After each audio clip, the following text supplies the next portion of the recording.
ମୋ ସହିତ ଅକ୍ଷିତ ଅଛନ୍ତି ମୁଁ ତାଙ୍କ ସହିତ ଅଧିକ ଆଲୋଚନା କରିବି ଫାଷ୍ଟ କଂଗ୍ରାଚୁଲେସନ ଜଣାଇବି ଯେହେତୁ खूब सुंदर मार्क रखिंट और 99.80% रखिंट माने केमती संघर्षमय थिला आपनकर एथि परसेंटेज रखिया पे मु कष्ट तो देइथिली मो टीचर्स माने मते हेल्प करले मु 3-4 घंटा घरे पढ़ली निजे पढ़ली सेल्फ स्टडी ता मेन जिनस ता जगरू होमवर्क करिया क्लास रे ध्यान दवा से जगरू एते भल फीट अचीव हेची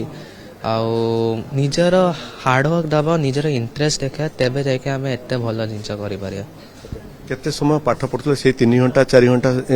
पाठ पढ़ी एतिक नंबर रखले ना प्रकृत रे आउ अधिक समय पाठ पढ़ुले 3-4 घंटा तो सेल्फ स्टडी जेबे तुम पाठ पढ़े माने जेबे तुम गोटे जिनस को शुणुच भल से बुझुच निज मुंडरे ताको नै कि निजर इंटरेस्ट बढ़ौछ सेडा हुए जेबे स्कूल रे अछ या फिर कोचिंग रे कोडी भी अछ तमे तमे जेबे ते जिनस को बुझिया रे इंटरेस्ट देखियो तेबे जाय कि तमरा पाठ होउची केमती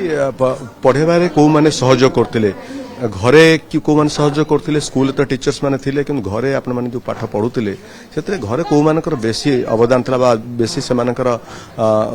माने सहयोग करथिले आपण मो मामा बाबा दी जण मो बहुत सहयोग करिसंती मो टीचर स्मृति सर स्पेशली मते सपोर्ट करले से मते ठीक राहता देखिले ताकि मो आउ टिके भलो पढी पारे 99.8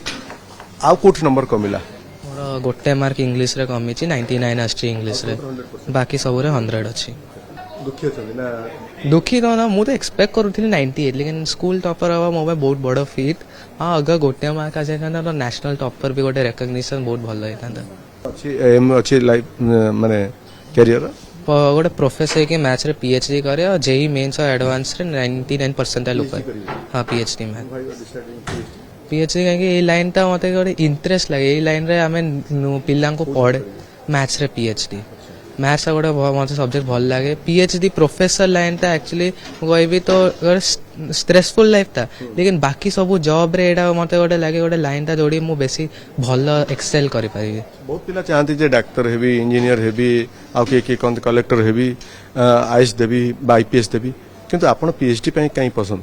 कि हाँ एकेडमिक लाइन मो पे मते पूरा परफेक्ट लगी से मते गोटे नुआ राहत देख मु स्टूडेंट्स को गाइड करे मते भल लगे